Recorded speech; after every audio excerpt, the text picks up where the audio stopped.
Excitement తో ఉన్నా. ఇక్కడికి వచ్చేసరికి ఎందుకు వచ్చాంరా అనిపించింది. ఇంత చెప్తున్నా వినకుండా గొడవ పడతా విజికిస్తానే ఉన్నారు. అన్ని రకాల బస్సులు వస్తున్నాయి, ఒక 14 అదే టైంలో సద్గురు అయితే వచ్చారు. నరసింహ మూవీ చూసి పెద్ద ఫ్యాన్ అయిపోయాను నరసింహస్వామికి.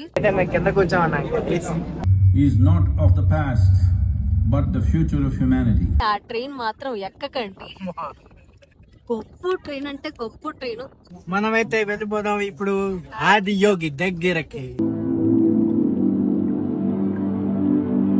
ఆంధ్ర ఈరోజు తమిళనాడు, రేపు కేరళ. ఏదో కొండల్లో లోయల్లో తిప్పుతా ఉంటే ఎట్లుంటుందో అట్లుంది మాకు.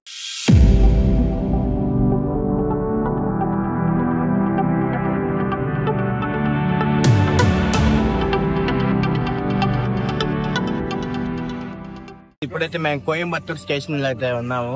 నిన్న నైట్ నెల్లూరులో ట్రైన్ ఎక్కి 10 o'clock అయితే దిగాము. 8 o'clock కి రావాల్సిన ట్రైన్ 10 o'clock వచ్చింది, 10:30కి వచ్చింది. ఇక్కడ 1 hour కి 25 rupees ఛార్జ్ చేశారు. కష్టం అయిపోయాం. ఇప్పుడు ఇక్కడ నుంచి కోయంబత్తూర్కి వెళ్ళాము. కోయంబత్తూర్ లోనే ఉన్నాము. ఈషా ఫౌండేషన్ అయితే వెళ్ళాలి. ఎవరైనా 1 day ప్లాన్ చేస్తుంటే కోయంబత్తూర్కి ఈ వీడియో మీకైతే బాగా యూజ్ అవుతుంది. చూడండి లాస్ట్ వరకు.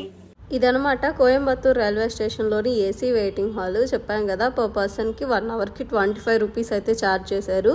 లేడీస్ కి జెంట్స్ కి సపరేట్ వాష్రూమ్స్ ఉన్నాయి. ప్లేస్ కూడా నీట్ గానే ఉంది. ఇక్కడైతే ఫ్రెష్ అప్ అయిపోయి ఇంకా బయలుదేరిపోతున్నాము ఈషా ఫౌండేషన్ కి. రైల్వే స్టేషన్ బయటకి అయితే వచ్చేసాము. క్లాక్ రూమ్ కోసం వెతుకుతున్నాం. మా దగ్గర ఒక హెవీ లగేజ్ అయితే ఉంది, అది అక్కడ పెట్టేసి వెళ్తాము అని చెప్పి. సో రైల్వే స్టేషన్ నుంచి బయటికి రాగానే లెఫ్ట్ సైడ్ ఒక క్లాక్ రూమ్ ఉంది, అలాగే రైట్ సైడ్ కూడా ఒక క్లాక్ రూమ్ అయితే ఉంది. ఒక బ్యాగ్ కి 40 rupees అయితే ఛార్జ్ చేశారు. రైల్వే స్టేషన్ నుంచి Isha foundation almost 30 kilometers distance అయితే ఉంటుంది. ఇక్కడ నుంచి బస్ లో వెళ్ళాలి. సో మేమేమో లోకల్ వాళ్ళని అడుగుతున్నాం ఎక్కడి నుంచి బస్ ఎక్కాలి అని. ఈ లోపల ఆటో వాళ్ళు అయితే మమ్మల్ని చుట్టుముట్టేసి చాలా విసిగించేస్తున్నారు, మాతో గొడవకు దిగారు. మాకు వద్దురా బాబు అని ఎంత చెప్తున్నా వినకుండా గొడవ పడతా విసిగిస్తానే ఉన్నారు. అసలు మేమేదో ప్రశాంతంగా ట్రిప్ కి వెళ్దామని వస్తే వీళ్ళతో పెద్ద నస అయిపోయింది. గాంధీపురం 3 kilometers ఉన్న అంత దూరం పోవలేదు. కొంచెం ముందుకు వెళ్తే అక్కడ నుంచి బస్సెస్ ఉంటాయని చెప్తున్నారు. ఇక్కడ రైల్వే స్టేషన్, అక్కడి నుంచి ఇక్కడికి నడుచుకుంటూ వచ్చాము. ఇక్కడికి 14D అనే బస్ వస్తుందంట, అది ఎక్కాలని అయితే చెప్పారు. వెయిటింగ్ బస్ కోసం 15 minutes నుంచి బస్సు కోసం అయితే వెయిట్ చేస్తున్నాము. 15 minutes, half an hour అవుతుంది. హాఫ్ అవర్ అనుకోండి. అన్ని రకాల బస్సులు వస్తున్నాయి, ఒక 14D. ఫైనల్లీ మా బస్ వచ్చేసింది.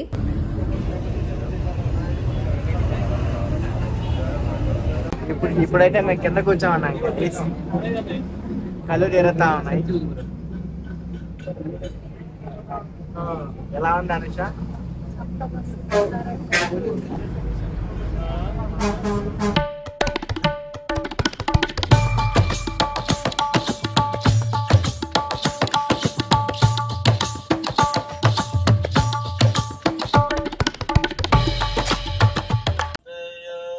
ట్వంటీకి ఎగ్జాక్ట్ గా రైల్వే స్టేషన్ దగ్గర బస్ ఎక్కాము.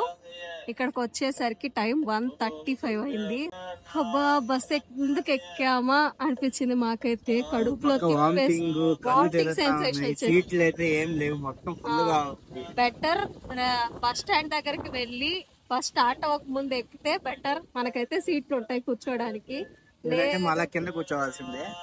లేదంటే నిల్చొని రావాలి. నిల్చొని రావడం అంత ఈజీ కాదు. బస్సు బ్రేక్ వేస్తూనే ఉన్నాడు.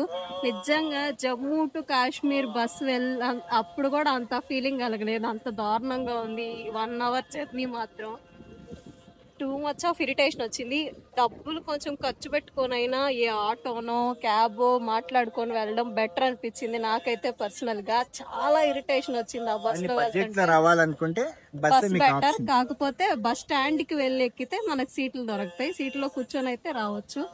ఇలా నించోని మాలాగా ఇబ్బంది పడ్డా రావడం మాత్రం ఎందుకు వచ్చాంరా బాబు అనిపించే ఫీలింగ్ వచ్చేస్తుంది. స్టార్ట్ అయినప్పుడు చాలా ఎక్సైట్మెంట్ తో ఉన్నా. ఇక్కడికి వచ్చేసరికి ఎందుకు వచ్చాంరా అనిపించింది నాకైతే పర్సనల్ గా. So that's my suggestion. ఈ బంగారు బస్సే మమ్మల్ని ఏ మాత్రం విసిగించకుండా ఈషా ఫౌండేషన్ కి తీసుకొచ్చింది. ఇవన్నీ బస్ టైమింగ్స్ అన్నమాట. స్క్రీన్ షాట్ తీసి పెట్టుకోండి, యూజ్ అవుతాయి. దాని పక్కనే ఒక బోర్డు అయితే ఉంది, లోపల ఏమేం ప్లేసెస్ చూడాలి అని చెప్పి. యాక్చువల్గా నాకైతే జీరో నాలెడ్జ్ ఈషా ఫౌండేషన్ గురించి. నేనైతే ఎగ్జైటింగ్గా వచ్చింది ఆదియోగి లైటింగ్ షో చూడడం కోసం. కానీ ఇక్కడికి వచ్చాకే తెలిసింది ఇంకా ప్లేసెస్ చూడడానికి ఉన్నాయి అని చెప్పి. యాక్చువల్గా బస్లో వచ్చినందుకు చాలా ఇరిటేటింగ్గా ఫీల్ వచ్చింది అని చెప్పాను కదా. కానీ ఇక్కడికి వచ్చిన కాసేపటికే మైండ్ అంతా చాలా పీస్ఫుల్గా మారిపోయింది. ఇక్కడ ఉన్న నేచర్కి ఆ వాతావరణానికి చాలా బాగా అనిపించింది. ఇంకా మాతో పాటు ఒక చిన్న లగేజ్ బ్యాగ్ అయితే తెచ్చుకున్నాము. మా mobile phones, power banks, charger వైర్లు అయితే అవి పెట్టుకొని. సో ఆ బ్యాగ్ని అయితే వెళ్ళి మేమైతే అక్కడ కౌంటర్లో ఇచ్చేసాము. అక్కడ ఫ్రీ సర్వీసే ఉంది మన లగేజ్ బ్యాగ్స్ కూడా పెట్టుకోవడానికి. ఆ తర్వాత ఇదనమాట మెయిన్ ఎంట్రన్స్ గేట్. ఇక్కడ నుంచి లోపలికి వెళ్తే మనకి చూడటానికి కొన్ని ప్లేసెస్ ఉంటాయి. ధ్యానలింగం, లింగభైరవి, సూర్యకుండు, చంద్రకుండు అని చెప్పి చాలా పీస్ఫుల్గా ఉన్నింది లోపలైతే. అయితే మేము వెళ్ళిన టైంలో అక్కడంతా చాలా అలర్ట్ అయిపోయి అందరూ లైన్లో నించుంటూ ఉన్నారు. ఏంటబ్బా అని చూస్తే సద్గురు వస్తున్నారంట. కానీ అదే టైంకి మా గణేష్ ఏమో మొబైల్ ఫోన్స్ డిపాజిట్ చేయడానికి వెళ్ళున్నాడు. నేనేమో అక్కడే నించున్నాను ఏంటబ్బా అని చెప్పి. అయితే అదే టైంలో సద్గురు అయితే వచ్చారు. నేను చూశాను. రాయల్ ఎన్ఫీల్డ్ బైక్ మీద వచ్చారు. వీడియోస్ అయితే ఎవరు తీయలేదు. సో మేము కూడా తీయలేకపోయాము. 1:30కి ఏమో లోపలికి వెళ్ళా. ఇప్పుడే బయటకు వచ్చాం.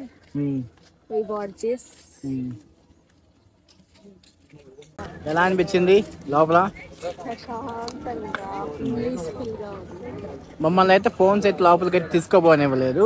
రూమ్ స్టే చేసే వాళ్ళని అయితే ఫోన్స్ అయితే తీసుకోపోవచ్చు అంట. 20 రూపీస్ టోకెన్ అయితే తీసుకున్నాం. సో ఇప్పుడు మనం అయితే వెళ్ళిపోదాం. మనమైతే వెళ్ళిపోదాం ఇప్పుడు ఆదియోగి దగ్గరకి.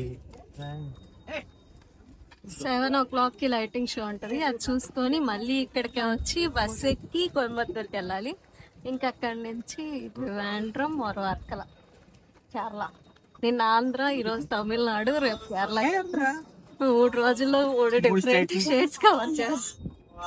ఈ బుల్లెట్ కార్ట్ వచ్చి ఫ్రీ సర్వీస్ కాదు. పర్ పర్సన్కి 10 రూపీస్ అయితే టోకెన్ తీసుకోవాల్సి ఉంటుంది. సో ట్రై చేద్దాం ఎలా ఉంటుందో ఎక్స్పీరియన్స్ అని చెప్పి ఎక్కాము. ఈ సైడ్లో చూపిస్తున్నాం కదా షాప్స్, అలా షాప్స్ అన్నీ ఉంటాయి. మనకు కావాల్సినవి అన్నీ కొనుక్కోవచ్చు. ప్రైజెస్ కొంచెం ఎక్కువ ఉంటాయి. ఇంకా లోపలికి వెళ్ళాం కదా మేము ధ్యానలింగము, అక్కడ కూడా రెస్టారెంట్స్ అయితే ఉన్నాయి. మేము అక్కడే ఫుడ్ అయితే తిన్నాము. ఓకే, అక్కడ మాకు కొంచెం రీజనబుల్ గానే అనిపించాయి ప్రైజెస్. మరీ టూ మచ్ కాదు, మరీ అలా తక్కువ కూడా కాదు. ఫుడ్ కూడా టేస్టీగానే ఉన్నింది. మీరు కానీ ఆదియోగికి ప్లాన్ చేస్తుంటే ఆఫ్టర్నూన్ లోపల ఇక్కడికి రావడానికి ట్రై చేయండి. ఎందుకంటే ఆ 7 o'clock లైటింగ్ షో లోపల మీకు కొంచెం టైం ఉంటుంది. ఆ టైం మీరైతే లోపల స్పెండ్ చేయొచ్చు. ఆదియోగి లైటింగ్ షో ఎంత అద్భుతంగా ఉంటుందో లోపల కూడా ప్లేసెస్ అంతే అద్భుతంగా చాలా పీస్ఫుల్ గా అయితే ఉన్నింది. మాకు టైం ఎలా గడిచిపోయిందో కూడా తెలీదు.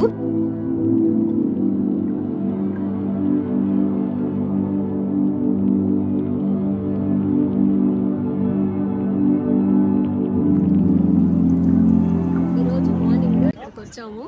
ఆ తర్వాత లోపలికి వెళ్ళాము. ధ్యానలింగము, లింగభైరవి, ఇంకా మెడిటేషన్ హాల్ ఉంది.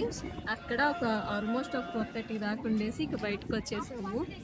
7 o'clockకి లైటింగ్ షో అయితే ఉంటుందంట. వెయిట్ చేస్తున్నాం లైటింగ్ షో కోసం. ఇప్పుడే వర్షం అయితే స్టార్ట్ అయింది.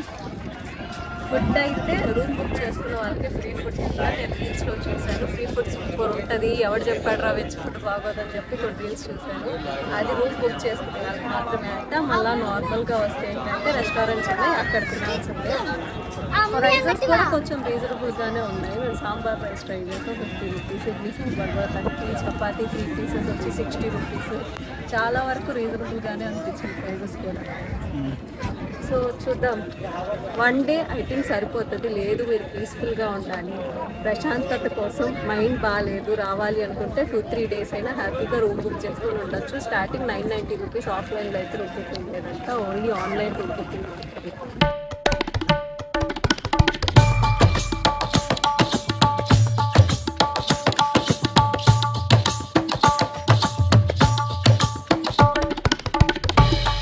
This was our Adiyogi story. యాక్చువల్గా మాకు ప్లాన్ ఏం లేదు నిన్నటి వరకు. ఈరోజు అహోబిలం వెళ్దాం అని ప్లాన్లో ఉన్నాం. మహావతార్ నరసింహ మూవీ చూసి పెద్ద ఫ్యాన్ అయిపోయాను నరసింహస్వామికి. బట్ సడన్గా ఎందుకో ట్రివాండ్రం వెళ్దాం అనుకున్నాము.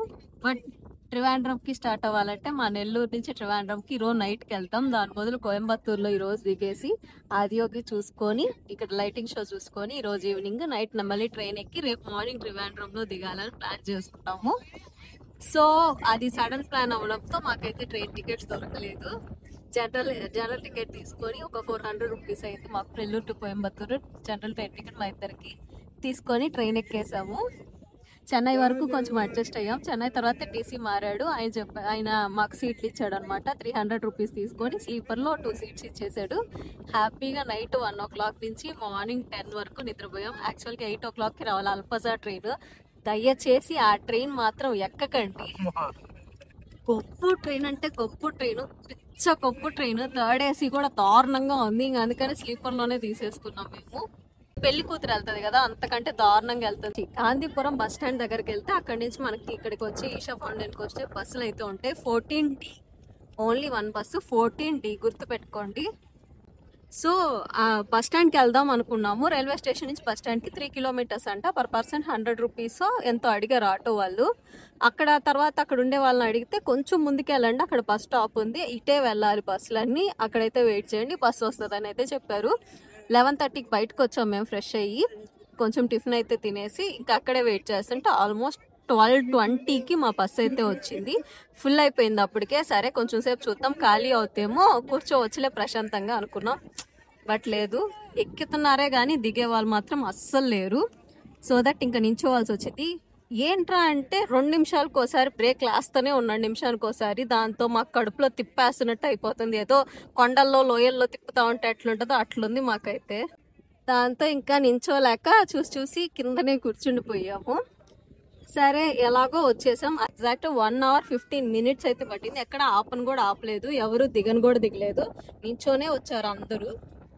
బస్ అయితే కరెక్ట్ గా ధ్యానలింగం ఎంట్రన్స్ దగ్గర అయితే తిప్పేశారు. కాటేజెస్ ఉన్న వాళ్ళు అయితే లోపలికి ఫోన్లు అన్ని తీసుకొని వెళ్ళిపోతున్నారు. మా దగ్గర మేము రూమ్ బుకింగ్ ఏం చేసుకోలేదు, ఎందుకంటే అప్పటికప్పుడు ప్లాన్ కాబట్టి.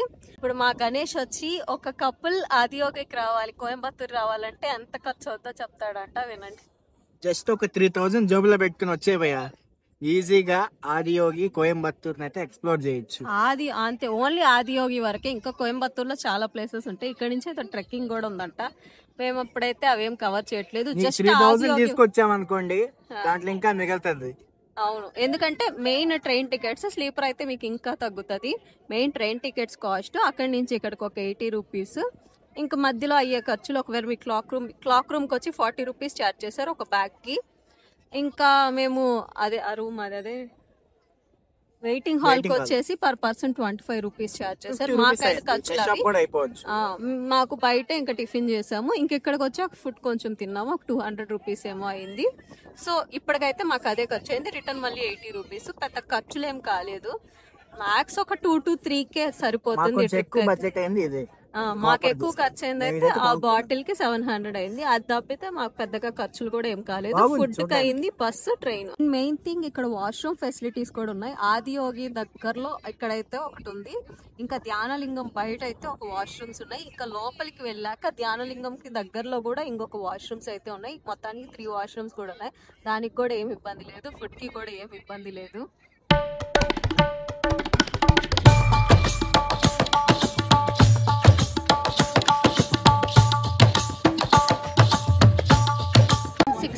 అవుతుంది waiting.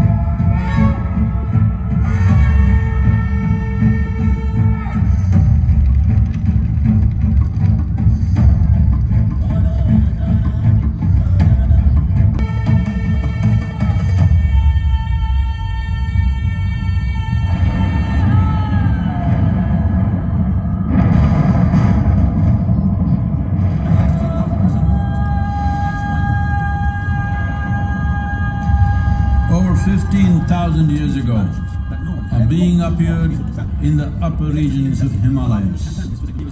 No one knew who he was, where he came from. He is not of the past, but the future of humanity. To move humanity from hallucinations of ups and downs to nameless ecstasies of one's interiority.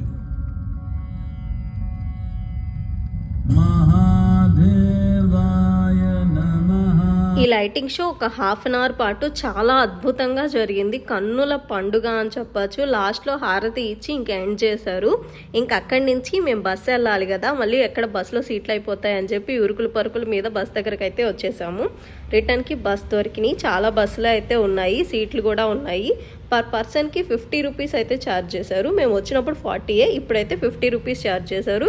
నేను చెప్పాను కదా నించొని వస్తే చాలా ఇబ్బందిగా అనిపించిందని చెప్పి. కూర్చొని వెళ్ళాము, అసలు ఏ ఫీలింగ్ కలగలేదు.